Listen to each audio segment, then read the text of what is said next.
All right. I think we're on, Craig. Let's go. Let's go. Top of the ninth. Top of the ninth.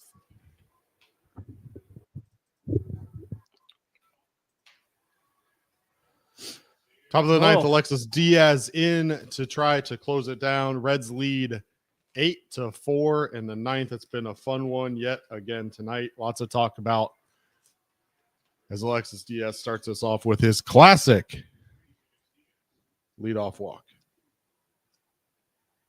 How are we doing tonight, chat? I'm going to be honest with you, and maybe I need to reevaluate this here shortly. We'll see how things go. My sunglasses are down in my car in my garage, and so I don't have the traditional Diaz glasses that we would normally expect out of an outing like this. And so I'm going to do my best here to replicate the Diaz glasses to the best of my abilities. Please don't expect anything magical. They're far from it.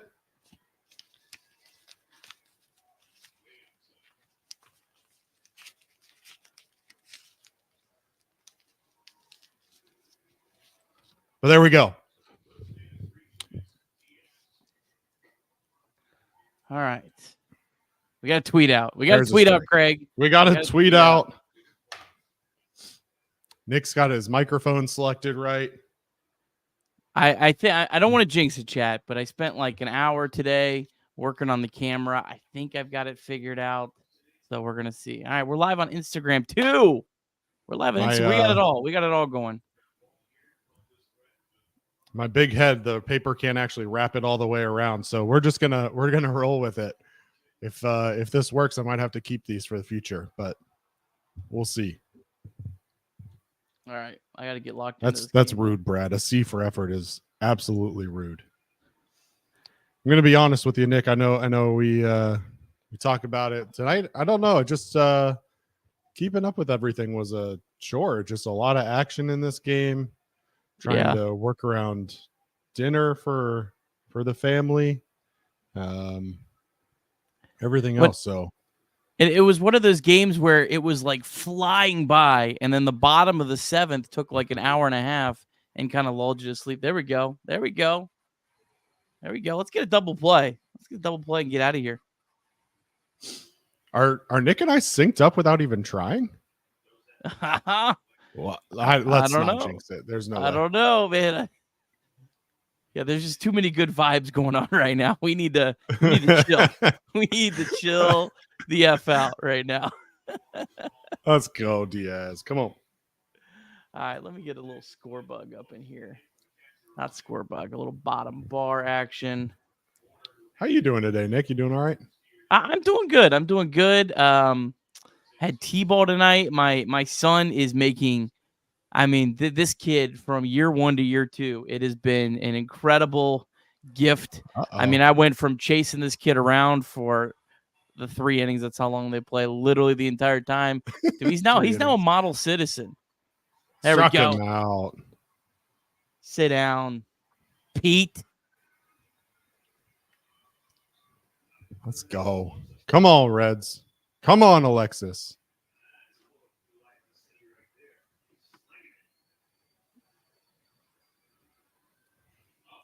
Come on, baby. Are they sticking with no, they're going Michael Bush. Step off. Bush. Well, they didn't. I love it. I love it. Diaz just saying I don't care about you. I like it. I like it. As he shouldn't. He shouldn't care about him. He should turn around and give him the middle finger. Like say, dude, I don't care. Like, go take home. Go ahead, bro. Who was it a couple of years ago when like there was a runner on second base and he purposefully just balked him over to third so he didn't have to worry about him stealing it might have been anything? Diaz, because Diaz had the whole Castellanos thing in last year at the beginning of the year. Diaz might have done it. Like, I don't know.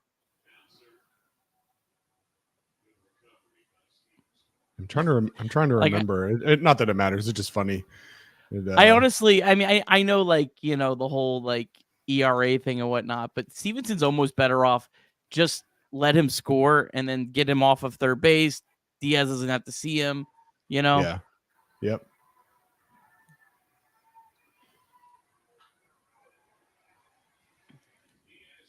Two. Time to shut it down.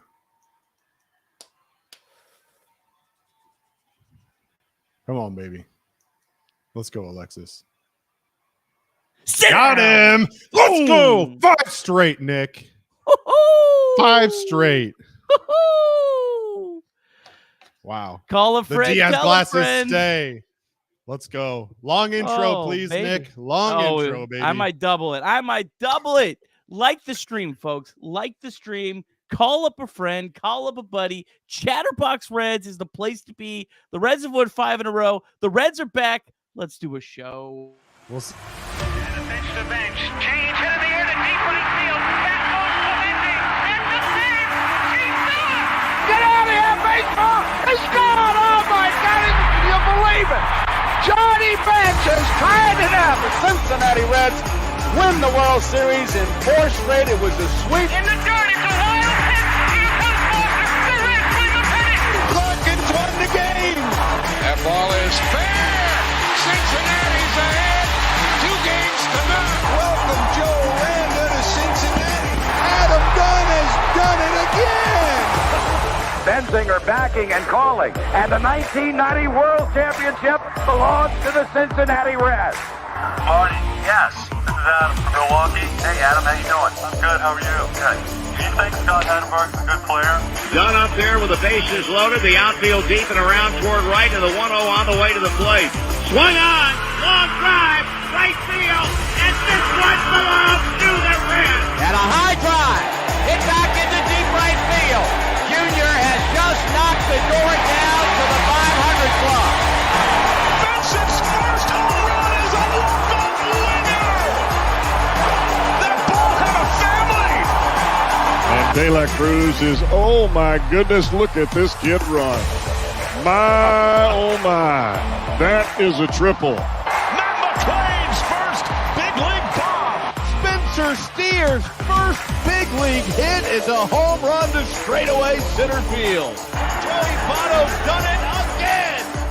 The pitch. Votto swings high in the air. Right field. Yes! He pointed to the dugout to say, I told you. That is Joey Votto's 315th career go-ahead ribby. Only Johnny Bench had more as a Red. And I can't tell you how much it means to play in front of everyone here in Cincinnati as a Red. What a gift. What a tremendous gift. So thank you. Thank you. I think I can speak for all of Reds country. Joey Votto, thank you. High drive. Left center field. Racing back to the world bourgeois. The Reds are National League Central Division champions.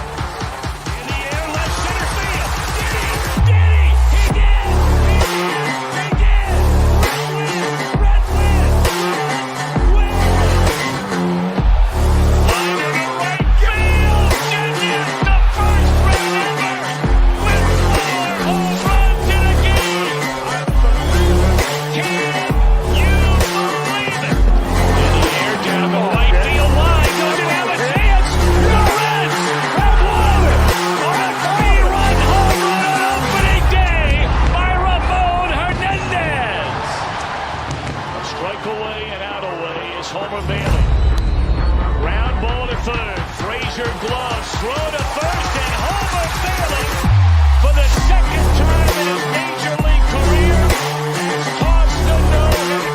Oh, gosh. Oh, my God. Are you kidding me? Holy Moses, the second player in major league history to hit 7 home runs in the first 10 games. In the air, and the Reds win. What a dream beginning to the career of Cruz.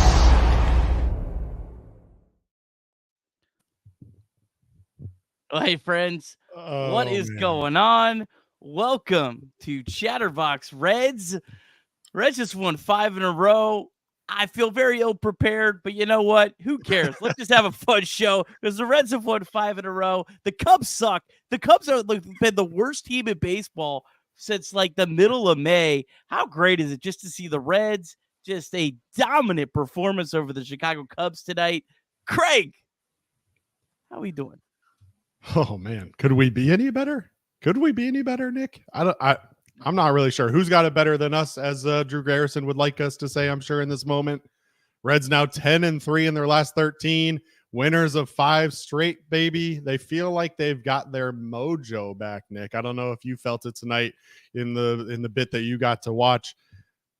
This felt a little bit like the Reds of June 2024 or 2023 out there, and I'm digging the vibes, baby. The vibes are immaculate right now. They certainly are. Craig, are you ready with the box score recap? Do you need me to have some fun with the chat? Let's rock, baby. All right. Let's rock and roll. Let's put a little banner. Nope, that's not the way to do it. There we go. Here we go. How about this one? How about that one? That's all we got tonight. Let's go. All right, Craig, take it away, bro. High quality production here, ladies and gentlemen. High quality production. Let's pick this one up in the third.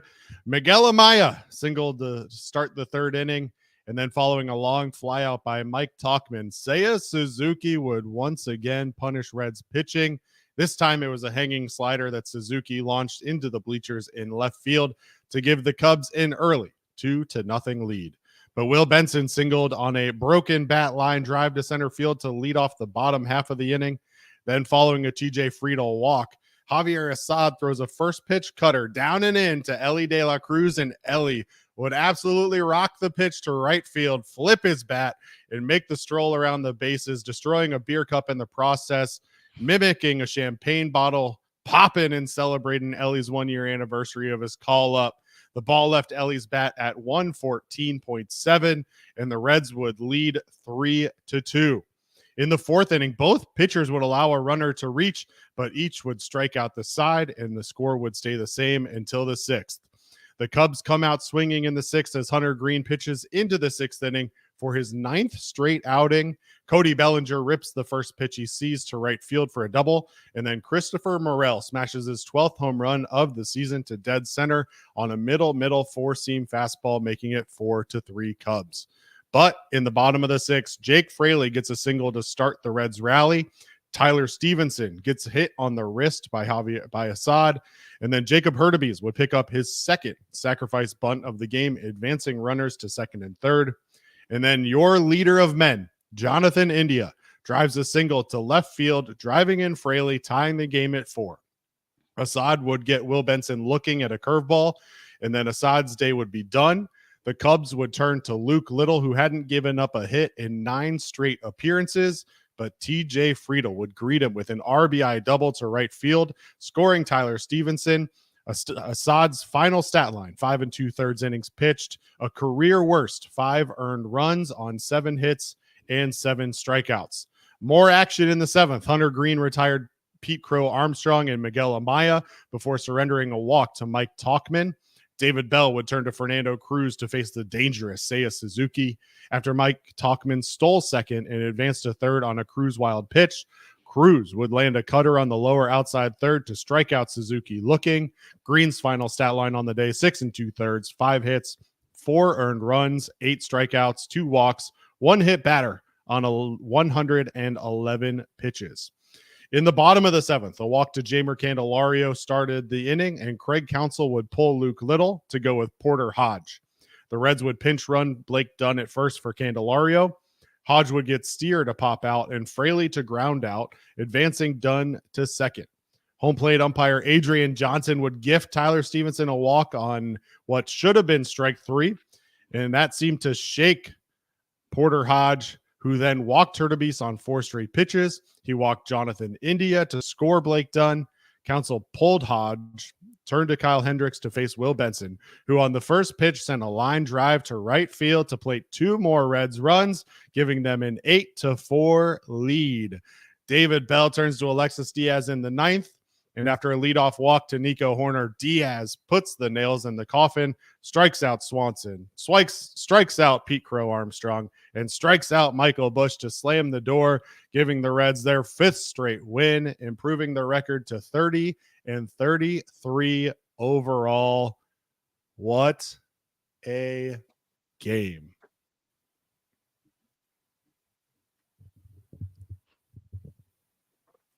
All right. How about that for a little box score recap, Nick? You probably didn't even listen to it. You're off doing whatever you were doing. Chat, that was an elite box score recap. Drop some emojis in that chat. Let's get this chat going. That was great, baby. That was an absolutely elite box score recap under the pressure, putting you full screen during the whole thing, really just throwing you under the bus. How many likes are we at? Not enough. Doesn't matter. Not enough. Can you actually be more. Can you actually see? No, I have no idea. But it's definitely not enough. Whatever it is. Let's see. I can tell you in 2 seconds. I'm there. Okay. I'm there, baby. 313 people watching. Let's go, baby. 120 likes, not enough. That means we got 180, 190 people in here watching that haven't dropped a like yet. Let's go, people. So what was the number? What are we at now? 120 likes. All right, we get to 200. We get some drinks. We get to 200. I've got the postseason shot glass. The postseason shot glass. 200. Not one less. All right. Let's do some super chats because for some reason people super chat this show. I never understand it. You guys are awesome. Love you. Appreciate you. Michael Rolf just sent Mark a DM. So thank you, Mark, Michael, for that super chat. Thank you for paying us to tell Mark that you sent a DM. Really appreciate that. What a world, man. What a world. Big Red Machine. You know what I always say? I love the big. I'm not going to do it. All right. Happy Elly De La Cruz Day. Reds win 5 in a row. Elly home run with exploding beer moment over Cubs fans. We will talk about that because that was just incredible. One of my favorite Reds moments. I can't believe that. Michael Rolf again. Maybe I should have read this one first. I will not be super chatting tonight. I am working on my podcast live stream setup, and this one belongs to the Reds. Okay, well, you've already done 2, brother, so I don't believe you. This is like the classic nights where Michael Rolf super chats and says he's done super chatting, and then he drops like another $200, right? Like, it's just Michael Rolf's going to put my kids through college. Michael, we appreciate you. We can't wait to have you on the show. Make sure you get that podcast. Maybe tomorrow. Maybe tomorrow. I saw a DM right as we were floating through. I think he said he might be tomorrow. So fingers crossed we might have the one and only Michael Rolf on the show tomorrow. And then RD711, Elly's all the way back. I mean, RD, I will say Elly never left, but you know what? He's all the way back. He's a star. He's a superstar. He's our superstar. We'll be talking about him tonight. I'll probably go overboard and say they need to pay him $1 billion, but you know what? That might be too little. Okay.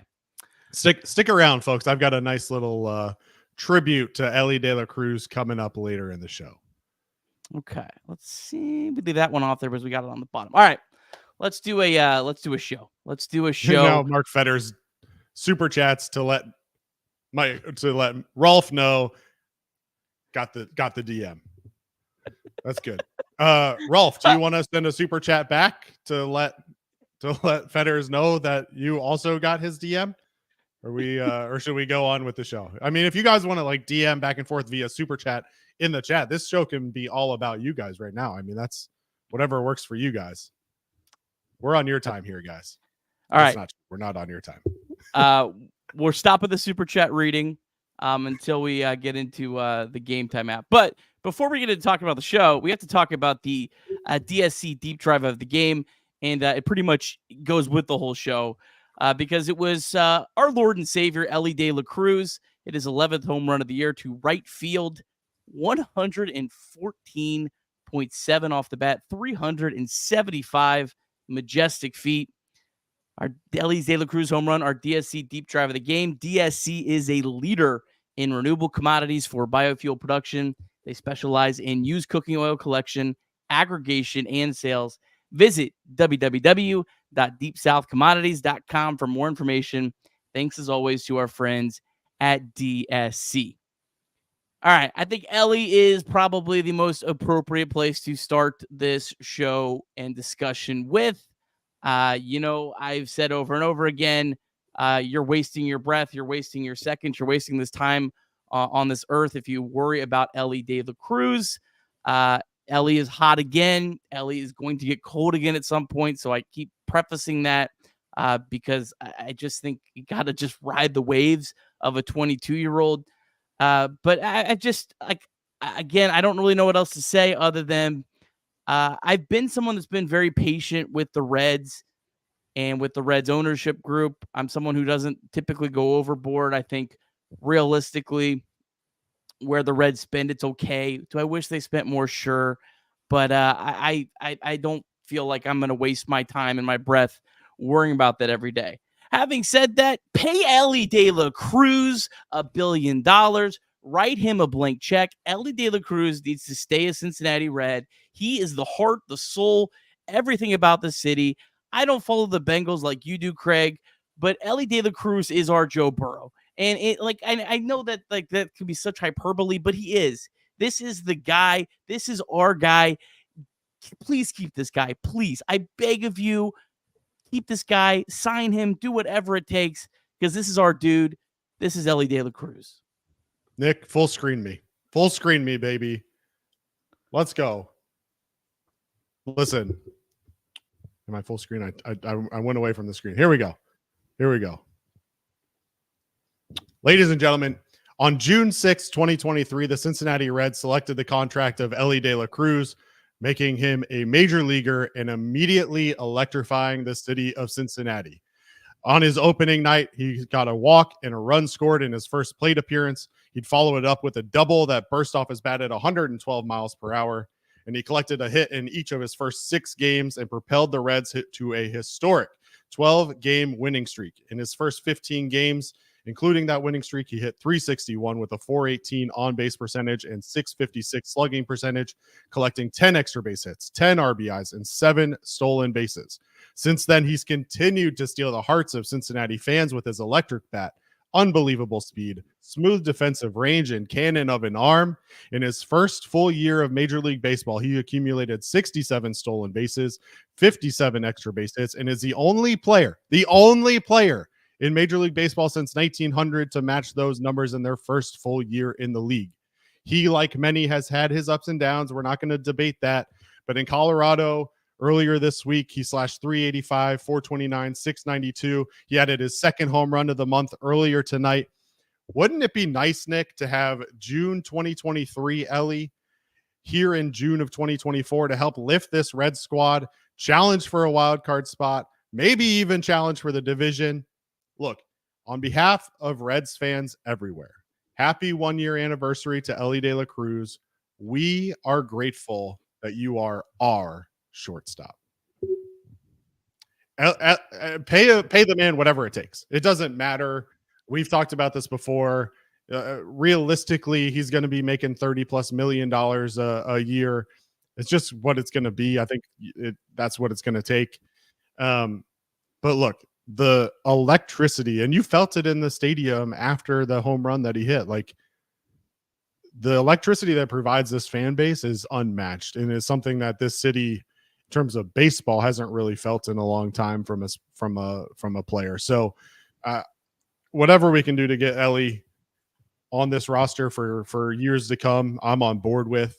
I mean, he's very clearly your shortstop of the future. I think that's become extremely clear that defensively he's elite. Offensively, of course, he has his ups and downs like anybody else, but like there's no more conversation to be had. Like, Elly is your superstar for the next 10 to 15 years on this baseball team. Yeah, and there's no challenging for a wild card spot. The Reds are already challenging. They're a game back, baby. Padres are losing right now. The Reds could be a half game back at the end of the night. This win over the Cubs in game 1 was important because the Cubs at the moment held that spot.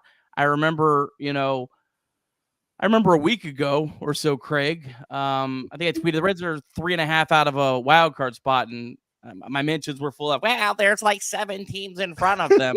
Well, look, they just passed 5 of them in a week. So they're right there, baby. I mean, I don't know. Like, are the Reds a playoff team? I don't know. But the notion that they had no chance of making the playoffs was always ridiculous to me. Look, it got rough. They were teetering. If they had lost maybe another 3 or 4 in a row, they might have played themselves out. But the Reds are right there. We still got a full 99 games left in this season. We've got a full season left for the Reds. I think the Reds are going to hang around in this race, especially this pitching staff, which I guess league goes into Hunter Green next. Hunter Green did not have his best stuff tonight. I mean, I don't know, maybe not his best stuff. Maybe that's not the right way to phrase it. But Hunter Green made a couple mistakes tonight. But he still pitched 6 2/3 innings. Like, I'm just so surprised at how Hunter Green has developed, because I expected Hunter Green. I was the president of the Hunter Green fan club going into this year. I expected him to take a big leap, but I thought it would be like a big leap in terms of ERA. I thought we'd still see, a couple 5-inning starts, a couple starts where he did go deeper. But this guy's now a workhorse. Like, this is what, with all due respect to Graham Ashcraft, Hunter Green is the bulldog. Like, he's the bulldog right now. And so it's just been remarkable to see him. And when you got Nick Lodolo pitching tomorrow, and the way Frankie Montas has been pitched the other night, and Andrew Abbott, I mean, this is a hell of a rotation that's going to keep the Reds in the race. If the Reds offense can just be halfway competent, the Reds offense doesn't have to be the last 7 games. They need to, if they're somewhere in the middle of the last 7 games and the first month and a half of the season, this is a team that can make the playoffs. 100%. Tonight, Hunter Green goes, 6 2/3, and pitches into the 6th inning, into the 6th inning for the 9th straight outing. I know you posted on Twitter that his last 5, I think, have been 6+ innings. That's the longest streak, ironically, since early 2022, when Graham Ashcraft also pitched 9 straight games, reaching into the 6th inning. The thing that stood out to me tonight, Nick, and they talked about it on the broadcast as well, he threw 17 splitters tonight. 15% of his pitches were splitters. That's not common for Hunter Green. He's working on this 3rd pitch. And we've talked extensively about how vital adding a 3rd pitch to his mix that he can trust is going to be in order to get him to that next level. And obviously it's still a work in progress. And tonight he gave up the 2 bombs. The one particularly to Christopher Morel was just a terrible pitch, if we're being honest. It was a middle 4-seam fastball that just can't happen to a guy who mashes balls. But he's developing, and you're continuing to see improvement. He's continuing to eat innings. David Bell, most importantly, is continuing to show trust in him by allowing him to continue to go out there and battle. David Bell very easily could have, and in some situations would have, pulled Hunter Green after he gave up that home run to Christopher Morel in the 6th, but Hunter Green sticks out, battles back, goes 1, 2, 3 after that home run, comes back out for the 7th, gets the first 2 batters before giving up a walk to Mike Troutman, really cemented himself at the top of this rotation. And we've talked about it with Nick Lodolo, how he cemented himself at the top of the rotation. Hunter Green seems to have cemented himself at the top of the rotation. Andrew Abbott continues to show the capabilities that he has. Frankie Montas in his last start out really showed that he can be a top of the rotation guy. And so coming into the season, when we thought that we had really good middle of the rotation guys, but no real top of the rotation guys, we weren't really sure what that top was going to look like. It's really developed over the course of the first 2.5 months of the season to where legitimately you have 3 to 4 guys who on many rosters in this league would be top 3 starters. And so the depth has really shown out. The Reds obviously made a move today, which we'll talk about later. But they've got 2 days off next week, so they can go with a 4-man rotation. And all 4 of these guys have shown that they have the ability to shove. Cheers. Ooh. Thanks, chat. We love you. We love you. All right. Ooh. All right. Well, and let's not let's not forget, right? So Hunter Green came into tonight off of his last outing, which was against Chicago in that pouring rain, and everybody was worked up. Oh, he's given up too many walks. He's not throwing strikes. He gave up 5 runs on only 3 hits because he walked 5 guys in that pouring rain. Like, that's just not who Hunter Green is. We knew it wasn't who Hunter Green is. Tonight he only gives up 5 hits. Obviously 4 of them come across to score, but he struck out 8, which is much more in line with what you come to expect with Hunter Green.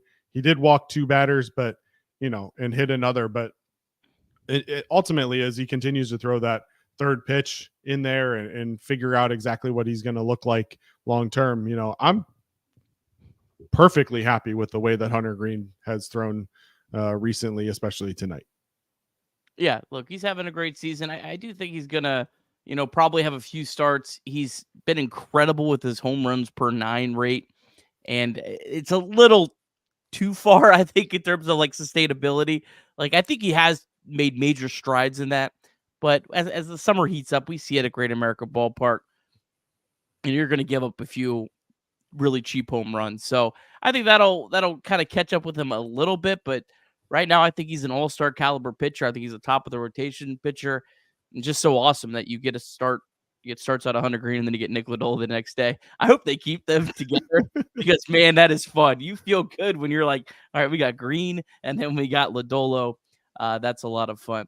Let's and let's remember, I mean, both of these pitchers tonight, Hunter Green and Javier Assad, are in the midst of some of their best seasons of their career, right? Like, both of them are shoving. And so for the Reds to come out and hang a 5 spot on Javier Assad, his career high, like, the offense is humming right now. And we talked about it going into Coors, about how Coors really serves as an opportunity to get the bats back on track. I really liked what I saw in Coors from this Red squad, because while obviously a lot of teams would go in there and expect to hit a ton of home runs, the Reds didn't do that. They went in there, they hit 43 hits over the course of the 3-game series.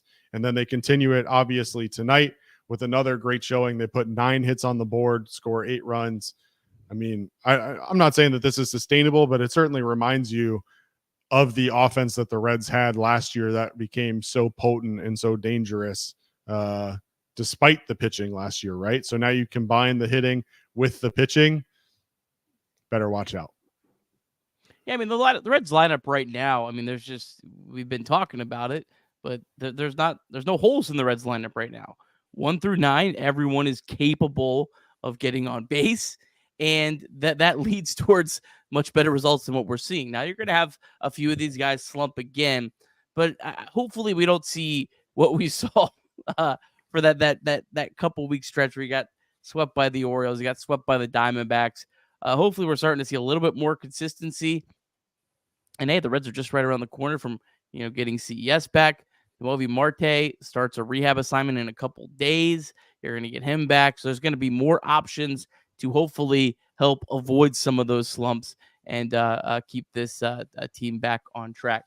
All right, let's real quick, let's talk about the Game Time app. Appreciate everyone watching tonight, especially if you're on Instagram. If you are on Instagram watching us, we do this silly post-game show after every single Reds game. We always go live in the 9th inning. We aren't able to stream to Instagram every night, but we were able to tonight. So we hope you join us on YouTube. That's on Chatterbox Sports. But the Game Time app, that is the place to go for tickets. Reds, seems like a pretty good time to go catch a Reds game this weekend. So be sure to use the Game Time app for that, because the Game Time app is now an authorized ticket marketplace in Major League Baseball. That makes getting tickets even faster and easier. Prices on the Game Time app actually go down the closer it gets to first pitch. With killer last-minute deals, all-in pricing, views from your seats, and lowest price guaranteed, Game Time takes the guesswork out of buying MLB tickets. They have all-in pricing. You can toggle this feature, and it shows you the total up front with no surprise fees at checkouts. Lowest price guaranteed, or Game Time will credit you 110% of the difference. Take the guesswork out of buying tickets with Game Time. Download the Game Time app, create an account, and use the code Cincy for $20 off your first purchase. Terms do apply. Again, create an account, redeem the code Cincy, CINCY, for $20 off. Download the Game Time app today. Last minute tickets, lowest price, guaranteed. And of course, $20 off Reds tickets this weekend. I just don't know another better match for you. And we also want to remind you that you can call or text 988 at any time, day or night. The 988 Suicide and Crisis Lifeline is a place to get support for anything related to mental health, whether in an immediate crisis, simply wanting to find out how to connect with care, or anything in between. It's a 100% confidential, secure, and anonymous way to reach out for help when you don't know where else to turn. To connect, call or text 988 or visit mantherapy.org to get help. It's okay not to be okay. Be sure to pass that along to a Cubs fan from Mason. All right. Where are we at on Super Chats? I think we were at this one. Michael Rolfe. I'm not super chatting. Again, his third time he said he's not super chatting. Why hasn't Chatterbox Sports given Jeremiah a GoPro to selfie his sports thoughts live throughout each week? He can consolidate them into the best weekly comedy on YouTube. It's a hell of an idea, Mr. Rolfe. Jeremiah, I don't think he needs a GoPro, man. This guy he always has the phone up. Like, when I was in a van with Jeremiah for about 4,000 hours earlier this year, the guy was literally on his phone the entire time. And I'm a guy who's on my phone a lot. Some of it's work, some of it's not, of course. But this guy, he was like on calls, like nonstop. He's just a remarkable young man that just he's insane. But that's a great idea. All right, what else we got in the super chat department? We got the Viking. Still waiting for a vlog. Still waiting on a vlog of that epic trip, though, Nick. Just saying. Since Jeremiah's in the chat. It's a touchy topic. All right, former Viking helmet guy. Michael, I'm right with you. I'm not going to super chat tonight. Nope, not going to happen. I appreciate your ability to abstain from super chatting. And then Jeremy Ward, likes equals Reds win. Just hit the button, y'all. This guy pays us to promote us. I mean, I don't know. You guys are incredible. I don't really get it sometimes, but I do certainly appreciate it. All right. Back to the old Cincinnati Reds. Tyler Stevenson. I know, Craig, you are very much enjoying Tyler Stevenson of late. You've been researching Tyler Stevenson every minute of the day and night. You are very impressed with what Tyler Stevenson is doing so far this year, as am I. Remember last year when we saw what Jacob Hurtubise was doing in minor leagues, and you and I just kind of became somewhat obsessed with kind of tracking his success? Well, Tyler Stevenson has replaced my obsession with Jacob Hurtubise in tracking stats over the last couple of weeks. Nick, tonight obviously gets on base 3 times, 2 base hits with the walk.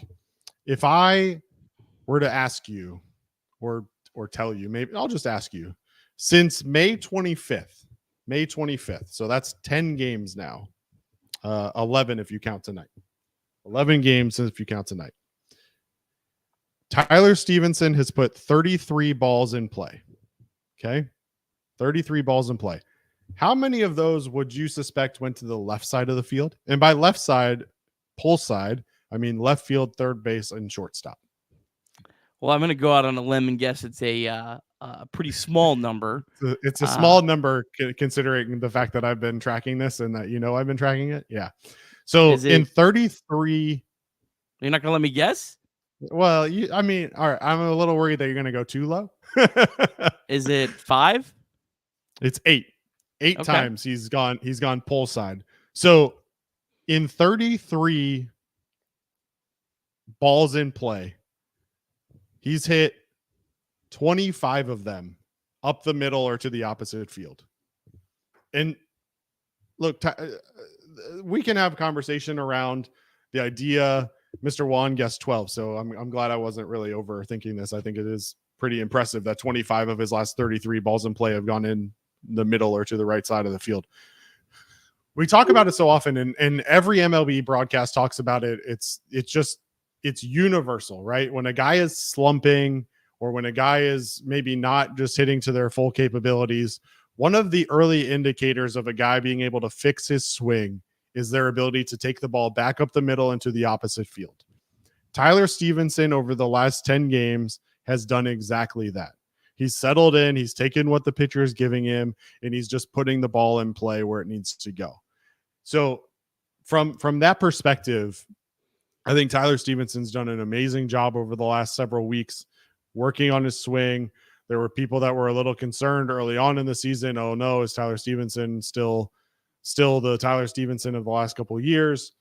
And it really over the last several weeks, he's proven time and time again that he belongs in this lineup. David Bell has put him in this lineup, whether he's catching or not on certain days. And he's earned his role on this team to be a right-handed bat that can absolutely mash, especially against left-handed pitching. And so he did that again tonight.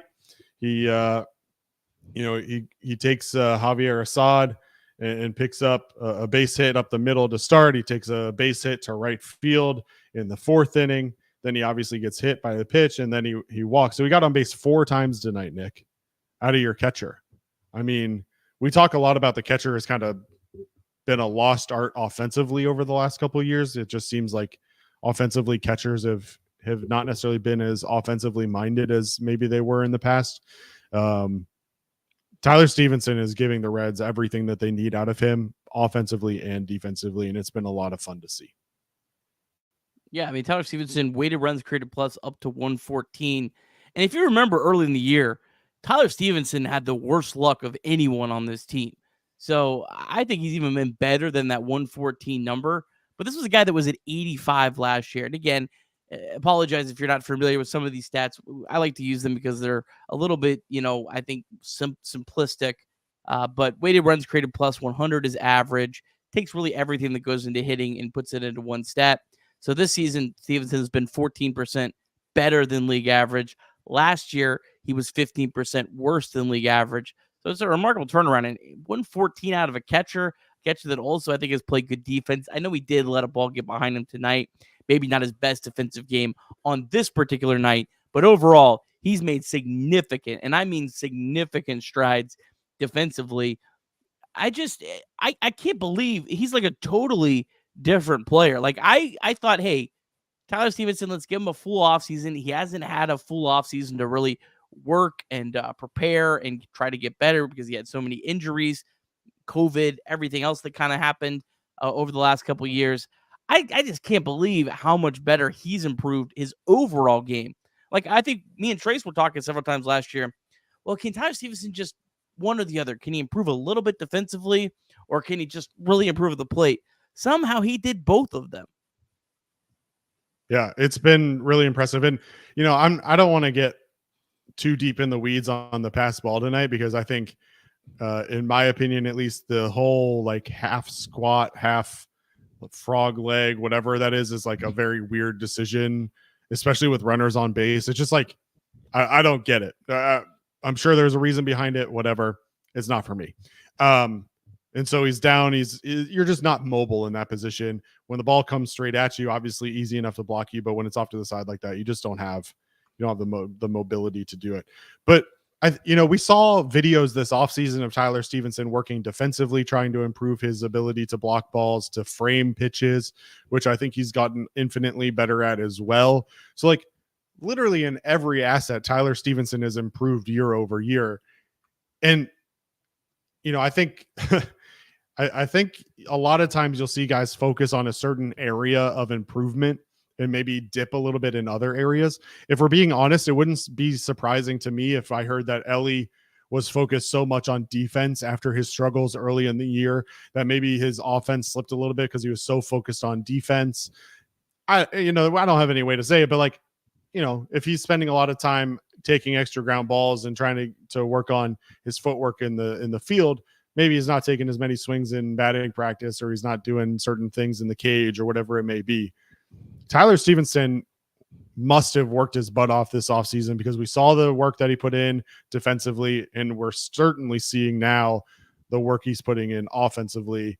And again, you brought it up a couple of times ago when I was on the show, but Tyler Stephenson's a candidate for extension for this Reds team as well, potentially locking him up. So it'll be interesting to see, and we don't have to have this full-on conversation today, but the Reds have a number of players on this squad who they envision being cornerstones of this team for years to come.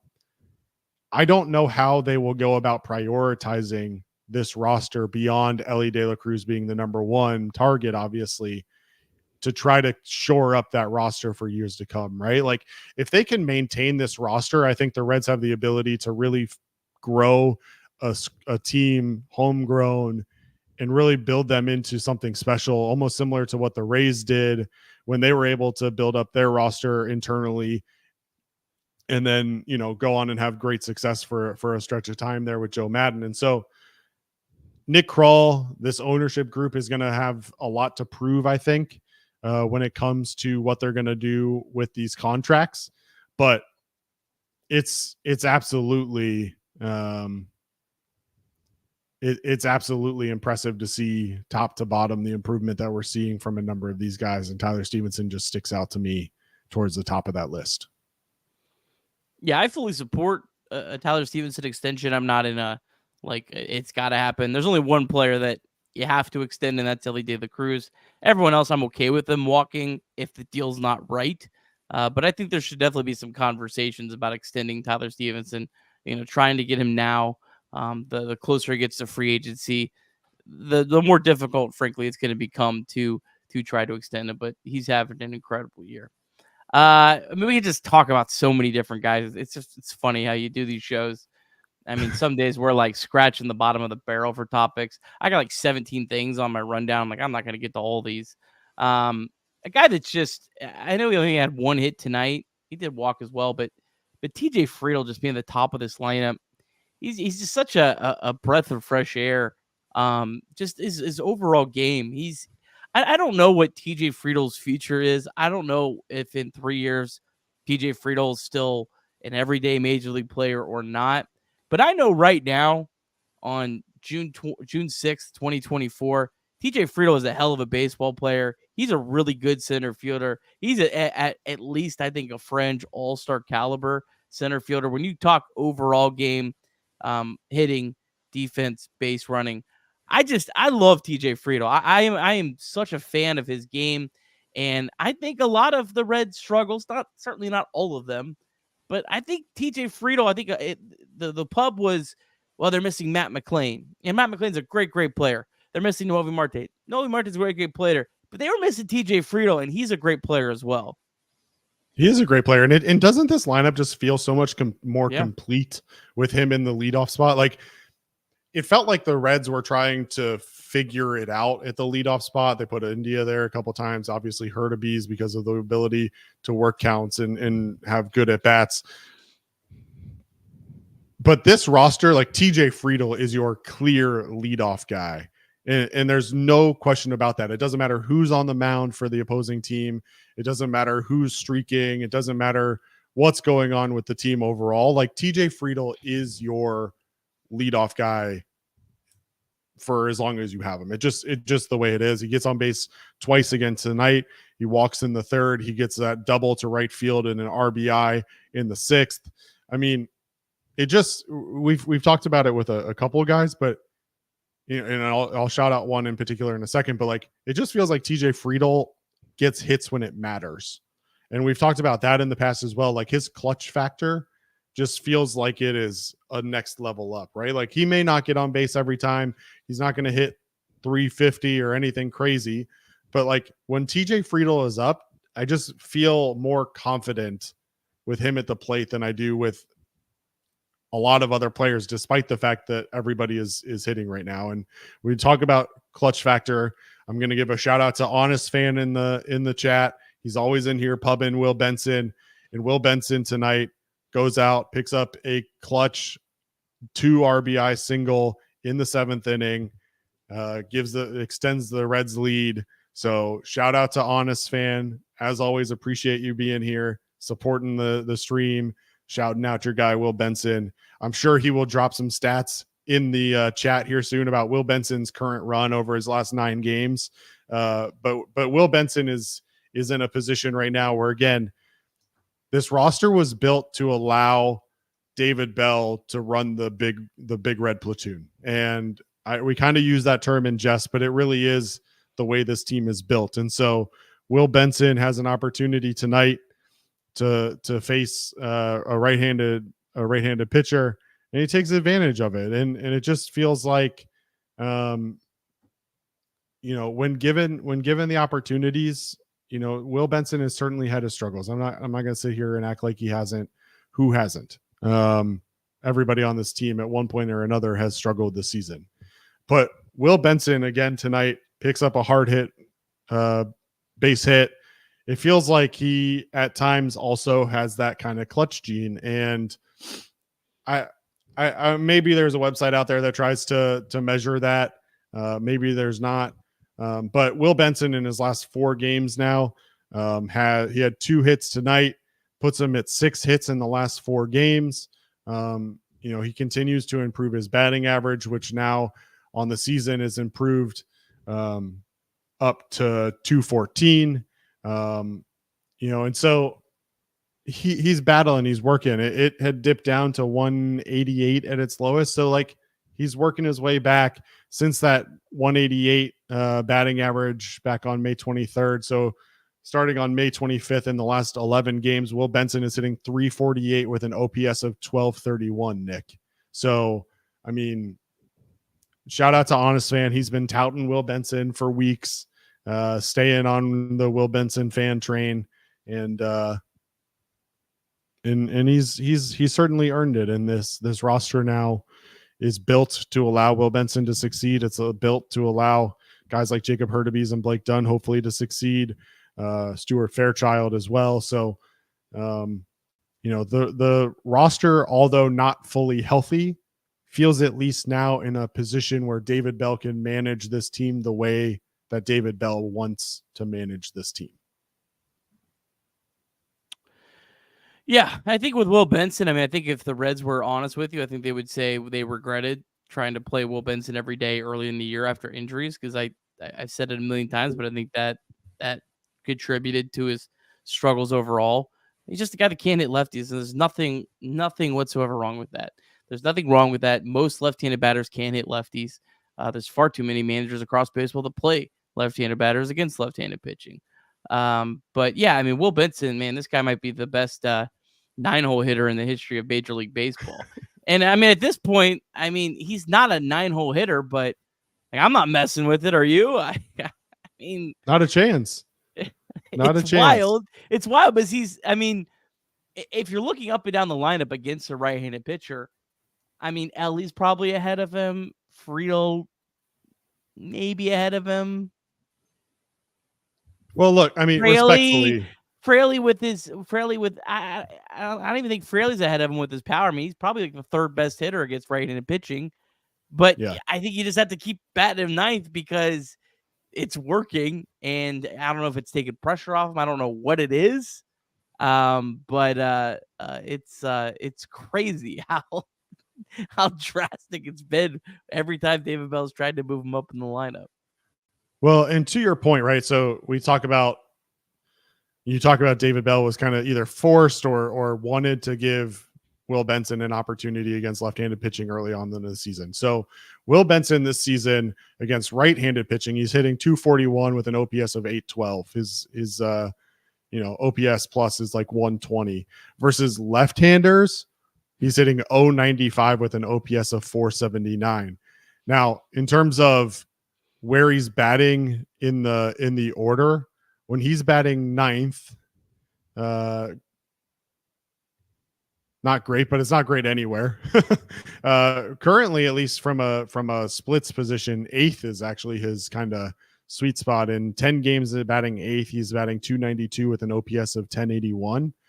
Batting 9th, he's at 184 with an OPS of 643. But either way, the leadoff spot, when David Bell was trying to put him in the leadoff spot, I think we can all agree that certainly wasn't the answer. In 17 games batting leadoff, he struck out 31 times. Certainly not what you're looking for out of a leadoff hitter. So, long story short, impressed with Will Benson in his new role now. And again, David Bell continues to manage this team. The interesting thing again tonight, that will be interesting how it's managed moving forward, is because of the way the roster is made up, they now really only have one backup infielder in Santiago Espinal on any given day. And so it does put him in a position where he's going to have to manage that infield a little bit differently than he would like to for now. But with that being said, Nick, we got some news today on Christian Encarnacion Strand. David Bell said pregame that CES had been cleared to progress forward. Interestingly, CES apparently requested a second opinion and will get one. According to David Bell, all indications are that he looks good. And when he starts the ramp up, he'll begin with strength work and then go into hitting. Do you make anything? Well, let's start here. Do you make anything of CES wanting a second opinion? No, I think a lot of times those kind of decisions are driven from agents and outside sources. So I imagine someone was in his ear and said something like that. So no, that doesn't really. I don't put any stock into that. Yeah, and at the end of the day, when CES comes back, I think it's a boost for this team if we can get the CES that we are all expecting. But CES before the injury even was not necessarily living up to the expectations for this year. Batting 221, batting 190, only 2 home runs, an OPS of 513. I would expect, and Nick, I'll take your input here too, is I would expect CES to have an elongated rehab stint here. Like, obviously he's been out for a month plus, which is obviously going to require a rehab stint to begin with. But like, if I'm David Bell and I'm Nick Krall, I'm using every single day of that rehab stint to allow CES to kind of get back to the level that you are looking for out of CES before you bother bringing him up onto this roster and potentially affecting kind of the overall vibes and everything else. Not saying that he like is a bad vibes guy, but like, it just, things are working right now. Like, there's no reason to rush him back. So if you're David Bell, what's your plan for CES when he's ready? Yeah, I mean, I think I would do a very long rehab assignment. I want him to go down to AAA, and I want him to mash. And quite frankly, if CES goes down to AAA, and I think you get 21 days, is that right, Craig, for a batter, like 30 days for a pitcher. Quite frankly, if he doesn't perform well in the 21 days, I'm okay with even optioning him. I want him to come up hot because we know CES's deficiencies, with the swing and miss. You want to get him right before you put him back in the lineup. But the Reds certainly could use CES. This is a team that doesn't have a ton of power, and CES was projected to hit the most home runs by far on this team. Now, I say that, and I'm looking at it, and I don't even know if I honestly believe it. The Reds are 18th in Major League Baseball in home runs. They're 2 behind 15th. Like, they're almost a league average team in terms of hitting home runs, and it felt like they went like 3 weeks without hitting a home run. I mean, I know they've had an incredible week that's kind of, pushed them back up, but I don't know. Maybe this team isn't as deficient hitting the ball out of the ballpark as it feels. It feels that way, though. It feels like this team just has an incredibly big lack of power. Well, it feels that way because it's that way across the entire league right now, and there's a lot of people clamoring about what's going on. Is it something with the baseballs? Is it something with the rule changes, or what's going on? But home runs and slugging percentage is down across the league this year, so it may feel lower and it may be lower, but when it compares to the rest of the league, it may be kind of average. But it does feel like they lack a little bit of power. It doesn't like. I don't want to speak for you, but like when the Reds hit a home run, I'm surprised. And like I didn't feel that way last year. Last year when the Reds were hitting home runs, I was like, that's another one. That's another one. That's another one. And this year it's like, oh my God, they hit one finally. Like it doesn't feel like the same thing. And I don't think that that's necessarily, maybe it's just our perception of it because we expected so much power coming into this season that we were expecting more. Guys like CES not living up to the expectations. Guys like TJ Friedel haven't necessarily found that power. Spencer Steer, few and far between. Tyler Stevenson certainly hasn't had that power. We've talked about Jake Fraley's lack of power for sure. So, it feels like guys that you expected more out of haven't necessarily given that to you this year. And so that's probably driving the overall perception of the Reds not hitting home runs as a whole. But I mean, I think again, when a guy like Jake Fraley isn't hitting a home run, I think he has one home run on the entire year, but he hasn't struck out in his last 29 plate appearances. Like, I think we can live with that. And just I agree that the power hasn't been there, and that CES may be able to bring that, but I certainly wouldn't force it at this point. Yeah, I'm with you on that. All right, one other topic about this game. You know what? We have to talk about Jonathan India. I mean, this guy looked dead. I mean, his baseball career looked dead. I mean, he looked a couple weeks ago. This guy looked like a guy that was, I don't know, on the fringe of maybe being optioned at some point. I mean, I cannot believe the turnaround that this guy has had. It's been incredible. I really hope it keeps up. I hope he puts the Reds in a very uncomfortable, difficult situation here in a couple weeks when Noelvi Marte returns, with how they're gonna, manipulate their infield. But ton of credit to Jonathan India for this turnaround, because I didn't see this coming. I don't know if you saw it coming, Craig. I don't think many people saw it coming. He's been really incredible the last couple weeks, and a lot of credit to him. Yeah, he's been really good. And coming into tonight, over his last 12 games, he was slashing 389, 500, 639. So he had an 1139 OPS during that time frame. He raised his OPS on the season from 600 to 705 in those 12 games. And over the last 13 games, including tonight, now he has 15 RBIs. Like, that's what you're looking for out of Jonathan India, is run production. Doesn't necessarily have to be the power, doesn't necessarily have to be anything special, obviously not defensively, but he's driving in runs. He does it again tonight with 2 RBIs. He gets an RBI in the single in the 6th. He then walks on a full count in the 7th. I mean, it's very interesting to me that he's working counts the way that he is. Tonight he faces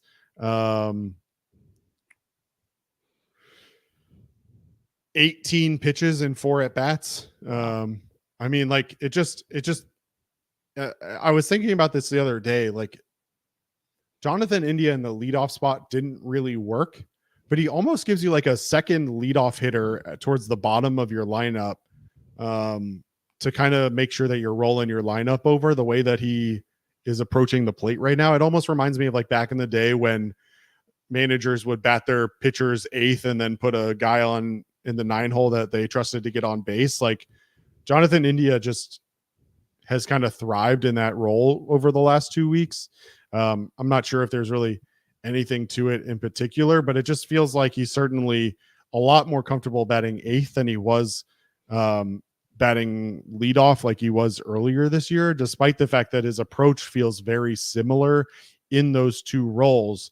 When he was batting leadoff, he batted leadoff 24 times this year. He's batting 202 with an OPS of 592. In the 8 hole this year, now 9 games, he's batting 346 with a 1095 ERA. When he's batting 7th, which he's done in 7 games, he's batting 300 with a 1040 OPS. So, like, maybe it's just he's comfortable towards the bottom of the lineup and he's able to work the counts the way that he does, and he's having an approach that works right now. And it's been impressive to see, for sure, from Jonathan India over the last couple of weeks, and kind of his progression and his bounce back from, like you said, the seeming graveyard that everyone thought that he was progressing towards. Yeah, it's crazy how, the Reds 8 and 9 spots in the lineup are massive strengths compared to a lot of other teams' 8 and 9 spots across Major League Baseball, because a couple weeks ago it was like, man, this lineup have to get past, like, Elly when he's hot. It's like, it's just straight off a cliff. So it's wild how it's flipped, and it'll probably flip again at some point. That's the beauty of a 162 game baseball season. All right, one last topic about this game before we move into Reds MILB and what's up next, and maybe a few other activities. Jacob Hurtaby's bunting. I know this is kind of a hot topic. I fancy myself typically as someone who follows most analytical stats. I don't think I go as hard as some of the people that just like are so angry every time anyone bunts. I think that's a little overboard. Well, here's what I'll say about Hurtubise in bunting. I don't mind him bunting in sacrifice spots because he has the potential to sneak out a hit out of them. I do feel like maybe they've gone a tad bit overboard where it's so predictable that his chances of even getting a bunt hit are so outlandish because like teams are starting to expect it now. I kind of want them to pick and choose their spots more because like Hurtubise is a guy he didn't get up to the major leagues because he could lay down sack bunts. He got up to the major leagues because he got on base almost 50% of the time last year. And so I hate giving free outs away. I don't mind Hurtubise laying down bunts in sack bunt spots when he has a chance to maybe throw the defense off and get a bunt single out of it. And worst case, you do get, a sacrifice. But I just feel like they've become a little bit too predictable with what they're doing. I think it needs to be in the right spots. And that's what I struggled with tonight is that first sacrifice bunt opportunity when it's 0-0 in the second inning and you've only got one out with two runners on. Jacob Hurtubise is a guy who has been hitting the ball in the air a lot. Plus with his speed, it's not like you have to worry about him grounding into a whole lot of double plays. So it's not like he's going to kill the momentum and end the inning. It just feels like it does feel like a little bit of a wasted at bat. The one in the sixth inning, I didn't mind as much. You have runners on first and second, nobody out. You have an opportunity to advance both of those runners into scoring position with only one out in that scenario in a game that you're down one. It felt like that was in a more appropriate moment to potentially lay down a sack bunt, even though we've talked in the past. I know you don't necessarily believe in bunting when you're down. But it just like, the first sack bunt felt wrong to me personally. And then obviously once you do it in that second inning, they're clearly expecting it in the sixth inning once you have shown that that's going to be your game plan. So I think we're also a little biased because we're really rooting for Jacob Hurtubise to have a real shot and to be successful and have a chance to show what he can do. But the other thing that we have to keep in mind is that he's batting in front of Jonathan India, who right now is batting and is somewhat hot. And so, do you want to take your chances of Jacob Hurtubise hitting into the rare double play, or do you want to take your chances of Jonathan India, who is hitting the ball really well right now, coming up and having an RBI opportunity with two guys in scoring position? Craig, the math checks out with your analysis. I'm assuming you probably weren't looking at the full win probability graph, but the sack bunt that he laid down in the sixth inning did increase the Reds' chances of winning by 0.3%. So it was fine. Like it wasn't something that, if you say you feel good about India, it's fine. It didn't really hurt you. It didn't. But the first one, it actually decreased the Reds' chances of winning by 3%. So yeah, solid analysis. I mean, I think that I agree that the second inning was a little too much. And I also I want to, the reason I don't mind him laying down bunts every once in a while is because it keeps the defense honest. But when the defense is fully 100% expecting it, it's really hard to kind of keep him honest. This isn't Elly Cruz laying down a bunt where they're expecting him to, smack a line drive. I just don't want them to become too predictable with Jacob Hurtubise because I think Jacob Hurtubise is a solid player that can produce without just being a sack bunt extraordinaire. Yeah, I agree with that. Give him an opportunity. I think he's shown an ability to really work pitches and to work at bats and put good swings on the ball. It doesn't always result in base hits or whatever, but he's a guy who puts the ball in the air a lot. He's pulling the ball a decent amount. So even in a situation there, you've got Jake Fraley running at second base. He's got decent enough speed where if Jacob Hurtubise hits a fly ball to right field, he might be able to tag up anyway, advance to third. And then you've still got a runner in scoring position for India there in the second inning. So, this show is a big fan of Jacob Hurtubise and we'll continue to root for him. And we'll continue to wish the best for him as we move forward. Nick, one more piece of news that I think we at least need to touch on before we move on to Reds MILB is the, for some expected and for others surprising news that the Reds today decided to option Graham Ashcraft to AAA and activate Emilio Pagan off the injured list. The last 6 starts for Graham Ashcraft he hasn't gone more than 5 1/3 innings. He's given up at least 3 runs in each of those outings. During that stretch, he's 1-2, 27 2/3 innings pitched, 6.83 ERA, 5.6 FIP. He's also hit 6 batters and walked 12 more during that time period and has an OPS against of 890. David Bell said today during his press conference that we expect he's a part of our best team going forward. He said the focus for Ashcraft is to stay as a starting pitcher. We expect him back as a starter because of the potential he has shown in big moments. He's not at his best right now. He's working through it. There's no timeline to be back, and he'll get, quote, space to work in AAA. Obviously, as you had mentioned previously, they'll stick with a 4-man rotation using the off days in the short term, and there's no set plan past that. Brandon Williamson, not all the way there yet from his shoulder injury, according to David Bell, and he will be part of the conversation when he's ready to go based on how he pitched last year as well. What's your takeaway from David Bell's comments today to the media? I have a feeling Brandon Williamson would probably be a little bit more available if the Reds needed a 5th starter right now. I mean, look, the Reds have the Cubs are an average baseball team. The Guardians are playing incredibly baseball this year, and then you got the Brewers next. So you have a chance with 2 off days next week to cut your rotation down to 4 starters, and the 4 starters in Green, Lodolo, Abbott, and Montes are all pitching well right now. So in terms of trying to build some momentum, get yourself back in the race, which the Reds have already done. Oh, by the way, the Cardinals lost. Reds are now in 3rd place in the NL Central. I don't know. Are they tied with the Cubs? Are the Reds in 2nd place? I don't know. They're up there. They're moving up. We're trending in the right direction, baby. Moving on up. But again, yeah, I mean, look, you have a chance, to really have your best starters every single day, over the next couple weeks. So this is a great opportunity. It'll be interesting to see. I think it's pretty much going to come down to how well does Ashcraft pitch, how well does Brandon Williamson pitch in AAA, and when you get to June 18th, you'll see who's pitching the best. Kirby may not know ball, but I tell you what, Kirby sure does know crawl. Oh my God.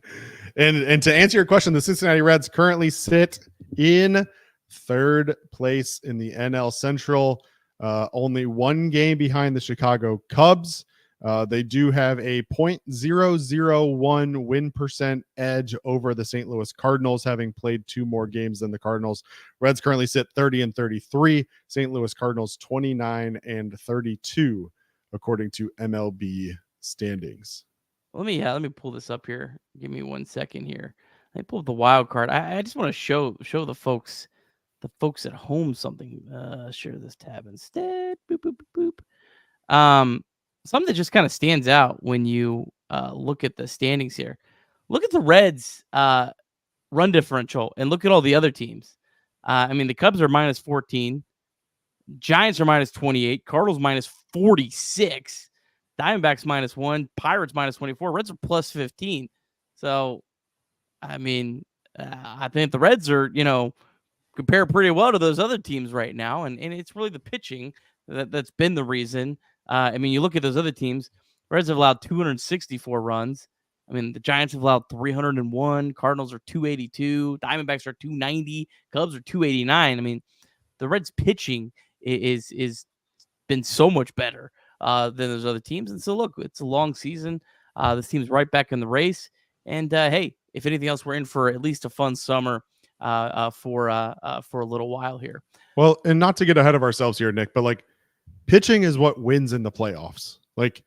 Offense is obviously valuable, and you have to score runs to win. I know that's the most cliche statement of all time, but ultimately the teams that are successful in the postseason are successful in the postseason because they're able to rely, especially on their starting pitching, to work their rotation to success during postseason series. And so if the Reds can keep the starting pitching the way it's going, and continue, obviously make the playoffs. Like, I actually feel, at least as we sit today, somewhat comfortable about the fact that we may be able to end our many years streak of not winning a postseason game.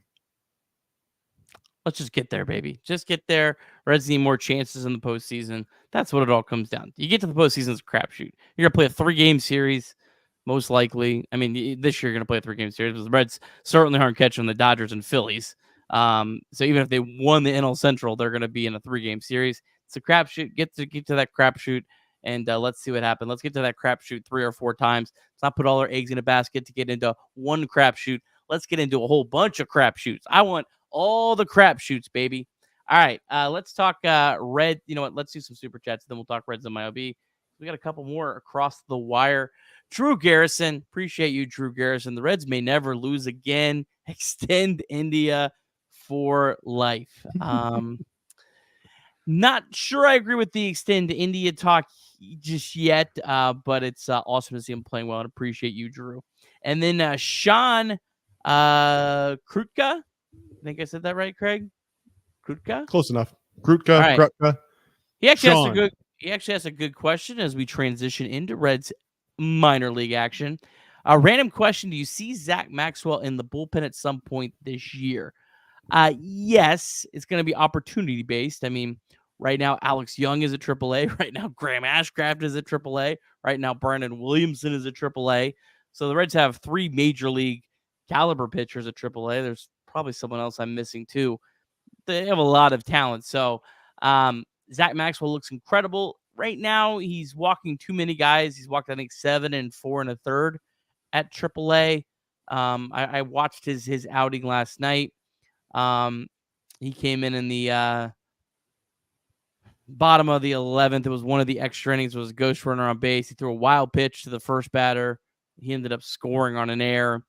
Then he walked 2 batters in a row, but he did bounce back, strike out 2. So I think he needs to be a little more consistent at AAA. I think you want to see a really good run of him before you consider him.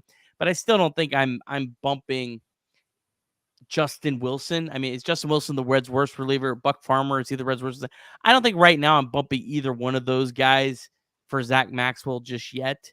But again, I think at some point there'll be an opportunity.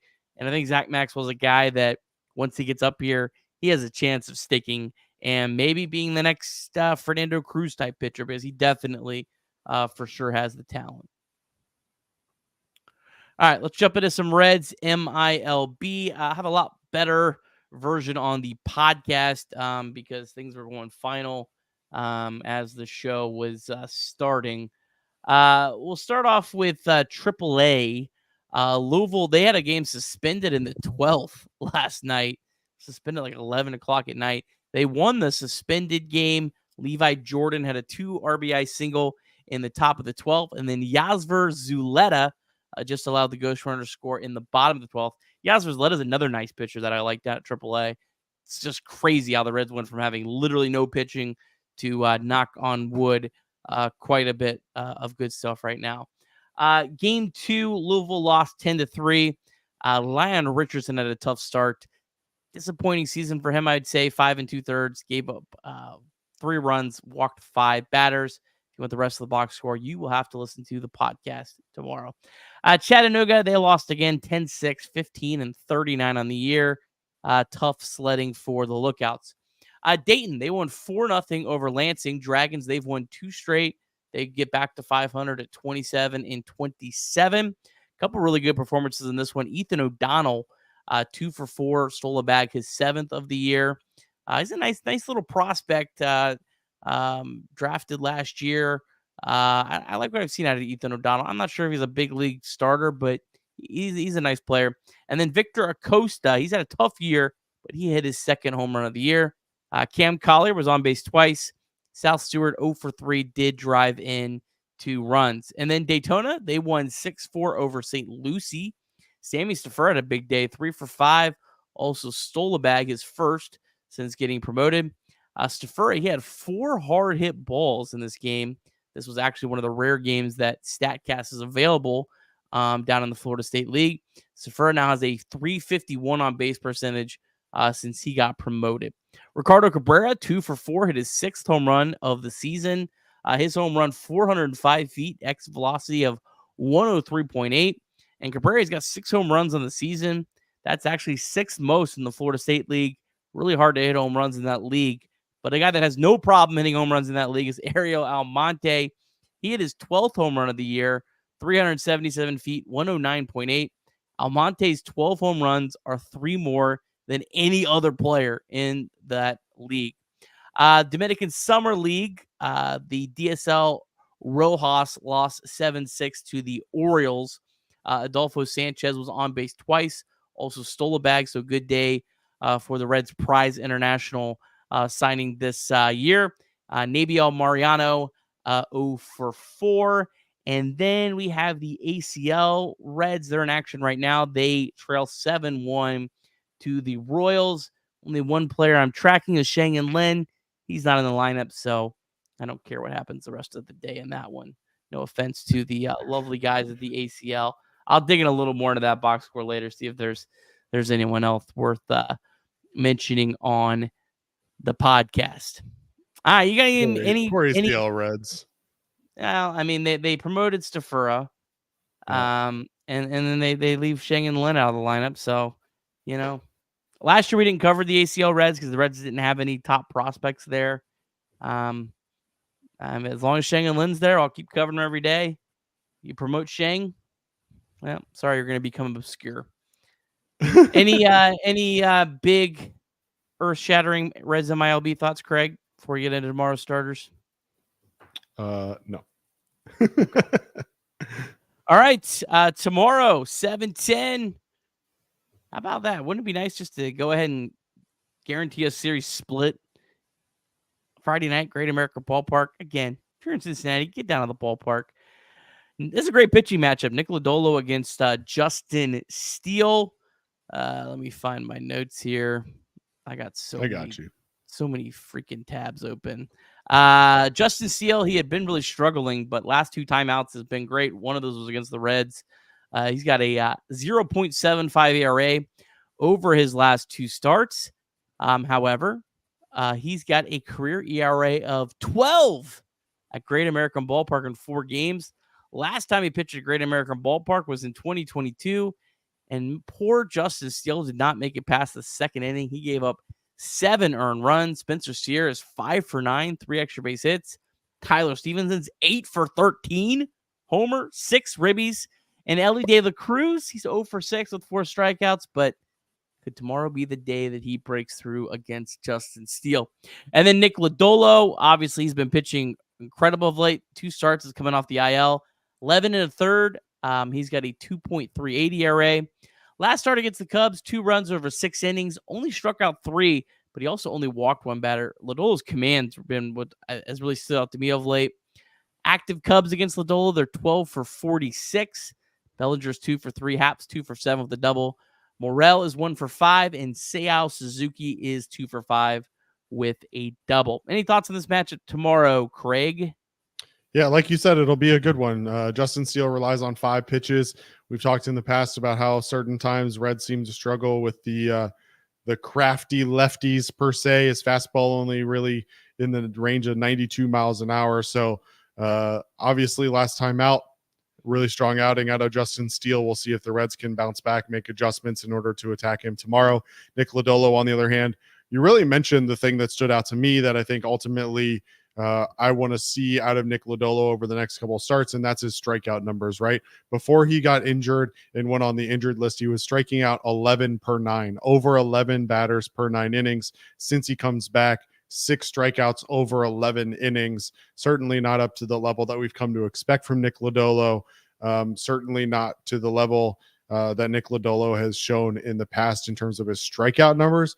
But to your point, still in those last 2 games, only given up a combined 3 earned runs. And so it's hard to really get too frustrated with him. Last year, he did not have a stretch where he only struck out 6 batters in 2 games at all. So, it's just one of those things where I want to keep my eye on it, given Nick Lodolo's injury history and everything else. Certainly want to make sure that he is healthy and that he's throwing in the ball to as best of his abilities and get back to that point where he was striking out, 10 to 11 guys per 9 innings. So we'll see what he can do tomorrow against this Cubs lineup and see if he has any success trying to strike them out at Great American Ballpark.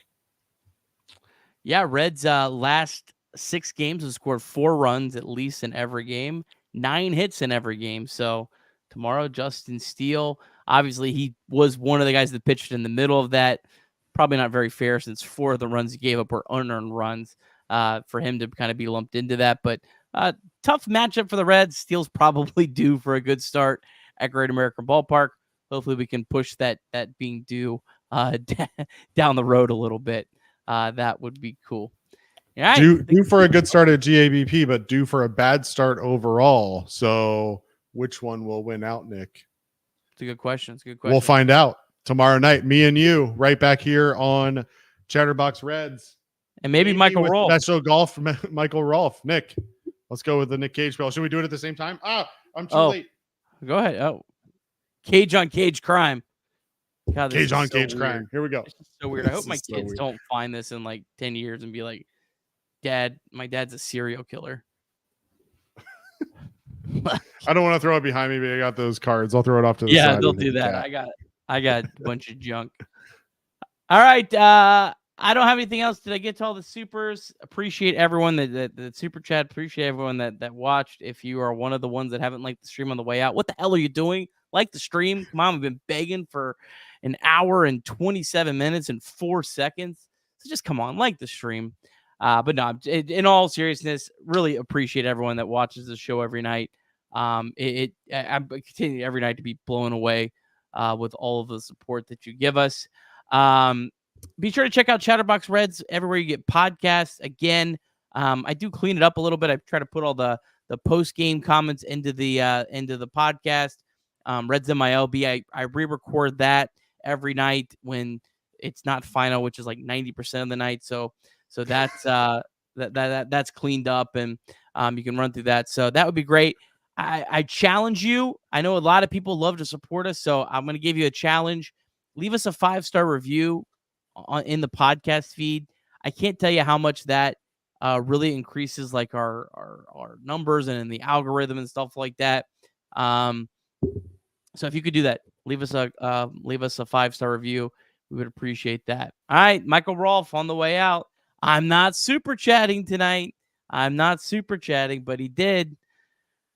Michael Rolfe, what a guy. Maybe Michael Rolfe tomorrow. We'll see. That would be cool. That would be a treat. And hopefully we're talking about a 6th win in a row. All right. Well, have a great night. You are going to be redirected, I'm told, to a stream that's going on right now. The match presented by Fairway. The guys are playing golf in a simulator. I don't know what it is, but you're going to get redirected to it. And I bet it's elite content because it's on Chatterbox Sports. So don't close the stream. Let YouTube do its thing and redirect you. You may have to watch an ad, but you know what? That supports us as well. We get like 3 cents on each one of those. So help us get our 3 cents, and we appreciate it. All right. Well, again, have a great night. Go Reds.